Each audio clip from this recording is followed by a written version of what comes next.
Telugu Desam party కార్యకర్త గురించి, Telugu Desam party నాయకుల గురించి, కార్యకర్తల గురించి,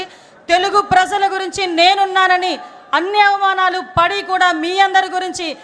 అవమానాలు పడినా కూడా చెక్కు చెదరని చిరునవ్వుతో మన ఎదురుగా నుంచిన మన నాయకుడు నారా చంద్రబాబు నాయుడు గారికి పాదాభివందనం చేసుకుంటూ, అదేవిధంగా ఈరోజు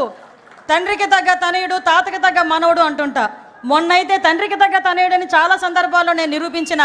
నా సోదరుడు లోకేష్ బాబు గారు మొన్న మానవత్వం, తెలుగుదేశం పార్టీ అంటేనే మానవత్వంతో కూడిన పార్టీ అని తాతకు తగ్గ తనయుడిగా మొన్ననే నిరూపించిన తన సొంత ఖర్చులతో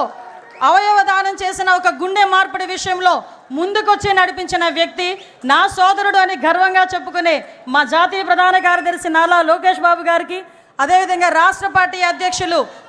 పల్లా శ్రీనివాసరావు గారికి, ముఖ్యంగా ఈ వేదికను అలంకరించిన అతిరథ మహారథులు. ఇందులో నేను చాలా చిన్నదాన్ని, ఎందుకంటే 83వ సంవత్సరం నుంచి కూడా తెలుగుదేశం పార్టీ గురించి ఎన్నో త్యాగాలు చేసి ఈ రోజుకి ఇక్కడికి తెలుగుదేశం పార్టీ ఉంటే మనం ఉన్నామనుకునే విధంగా ఉన్న తెలుగుదేశం పార్టీ నాయకులందరికీ కూడా మరొకసారి శిరస్సు వంచి పాదాభివందనం చేస్తూ, తెలుగుదేశం పార్టీ కార్యకర్త,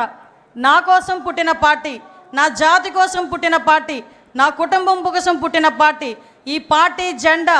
ఎన్ని ఒడిదుడుకులున్నా కూడా కిందన పడకూడదు అని, పడే సందర్భం వచ్చినా కూడా కిందన పడనివ్వకుండా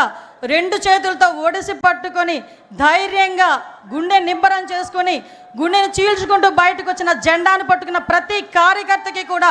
పేరు పేరున శిరస్సు వంచి పాదాభివందనం చేస్తున్నా.